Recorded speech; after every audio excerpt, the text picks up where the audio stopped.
Welcome, welcome, Siobhan Beslow, one of my faves from the Miami Heat beat. Welcome to the show. Hi. How Hi, are Nat. you? How are you? Okay, great. There you go. I think you're a I'm good. little. How are you? I am good. It was looking like for a minute. Okay, we do have you. It's looking for a minute like you were frozen, but okay, you're good. Well, welcome to the show. Thank you. I wanted to have you on because we got some news about Mhm. the fact that Giannis will now maybe be doubtful or may not be playing in this game. You guys, and I'm saying you guys because you covered the Miami Heat for the Miami Heat beat. Um, have lost Tyler Hero. The Heat took game one. And so there's just a lot going on in your series. Injuries are for sure going to impact it. But I want to know like your thoughts on the series to this point and how these injuries affect it. Like, I mean, we have to call it what it is. I mean, Giannis is going to be out, but you guys also lost like a key piece. So what Right. what are you seeing right now for this game tonight that you will be at? So the last that I heard, he was upgraded from doubtful to questionable, which that's good for them.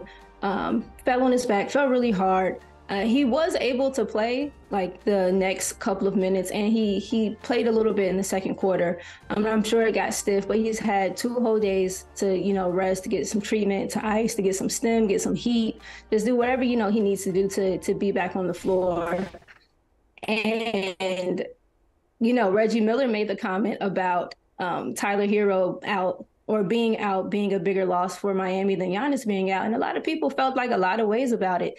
And, I understand on the surface, you think, Giannis, that guy, him being out is huge for Milwaukee, and it is. But it's much more likely that Giannis returns for Milwaukee than Tyler does for Miami. And Miami all season long, we've had such a slim margin of error. We've needed every ounce of Tyler's, 20-point average to even get to where we are. And so, yeah, Giannis, MVP, the guy that he is, him being out is a big thing. But Milwaukee has shown themselves better capable of handling themselves with Giannis out this season. I think they're 11-8 without him, and Miami is 7-8 without Tyler. And so that's big. We have some pieces on the bench who should be able to fill some of those holes, but again, we've been inconsistent in showing it. So I'm sure Giannis will be back, or will at least push to be in game two. But Tyler being gone for the foreseeable future for us is big. Yeah, he mentioned that he regretted maybe diving for that ball.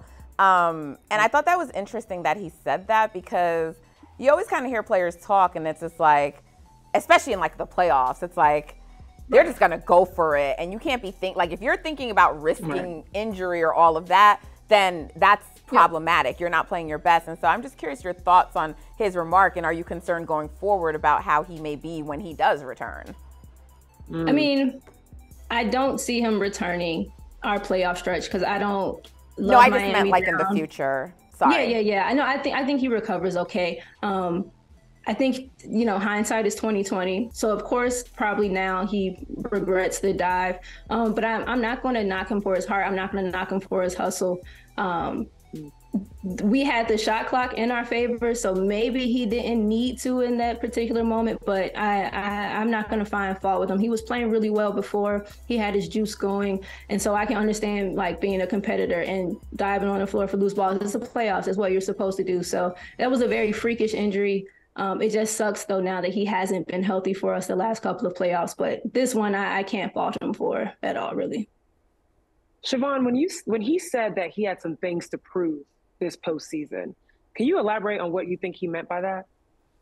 Well, so he was moved into the starting lineup this season from the bench. He won Sixth Man of the Year last year, and in the beginning of the season, we had a lot of kind of turmoil with just some reshuffling of the lineups, with him and Caleb moving to the starters.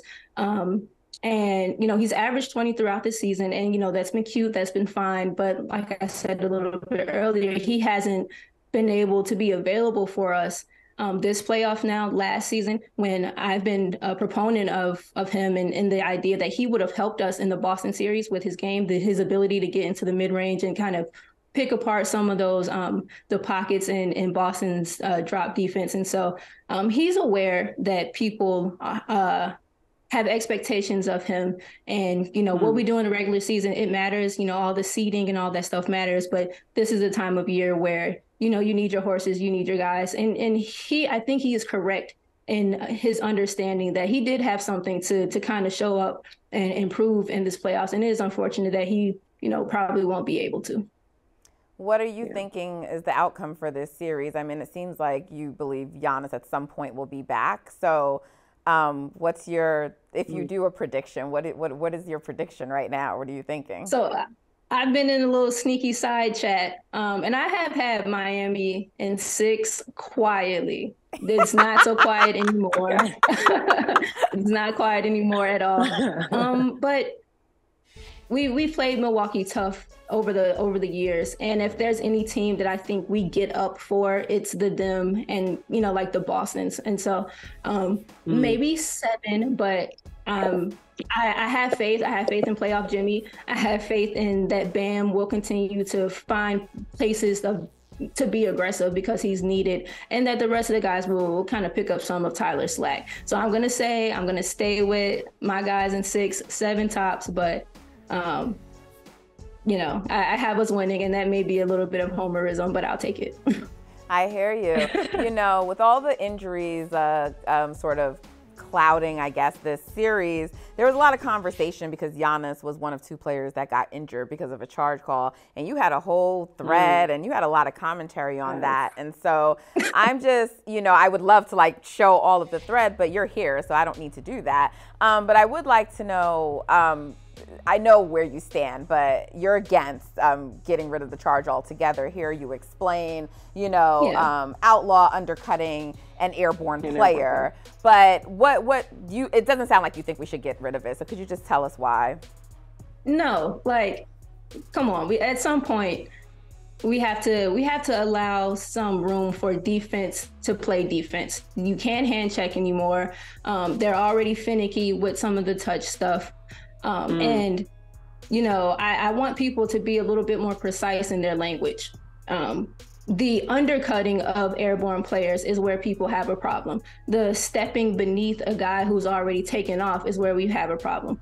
But a charge can occur at any point on the floor. Like if I'm defending and I'm hedging a screen, you run into me, that's a charge. If I'm in the post, you lower your shoulder, that's a charge. And so to remove the charge altogether would be taking away a whole avenue of defense or of possible defense for players. And at that point, what are we doing? We can't pretend then that there's any space to play defense unless if you take out the charge, then you then also, in my opinion, have to take out the blocking and the hip riding, or you have to put the hand check back in, because what means then do I have to play defense? Okay. I'm happy you said that, because you're right. It would open up a Pandora's box of what physicality means on defense and how do you play, right? And referees, I love the way you put it in your thread too, being specific about your words and how you're assessing this, and also being specific about how you referee the game and how you're looking and evaluating these different things. I 1000% agree. And, the people that are calling for that to be taken out are probably reacting to these injuries, right? It's a lot of overreaction. Well, what's new? What's new? What's new from NBA fans? All 3 of them, Giannis, Joel, and Ja, all 3 of them tried to dunk on a defender who was already there. Giannis and Joel, y'all are 7 feet tall. All 3 of them had other options than to continue their path of getting the charge. Absolutely. Okay, I want to get a couple quick predictions from you very quickly in the West, and also quick take. Suns, Clippers. Who you got in that one, and who's the best player in that series, KD or Kawhi? Or is it someone else? Or someone else. Okay, so I think I have that going 7. I want to lean Phoenix, I do, but I think I'm going to lean Clippers. Kawhi might be the best player in that series at the moment. Preference for me, I just prefer Kevin's game. I prefer his body. I prefer, some of Kevin's intangibles. But Kawhi is what, averaging, 34 and a half. He's playing fantastic defense. He locked Kevin up one time, went coast to coast, dunked it, and handed it right back to him. And like, that's cold. So, and handed it back. Like, here you go. Yeah. Here you go. I'm done now. This is for you, my brother. But yeah, done here. I agree with you. I don't know why people.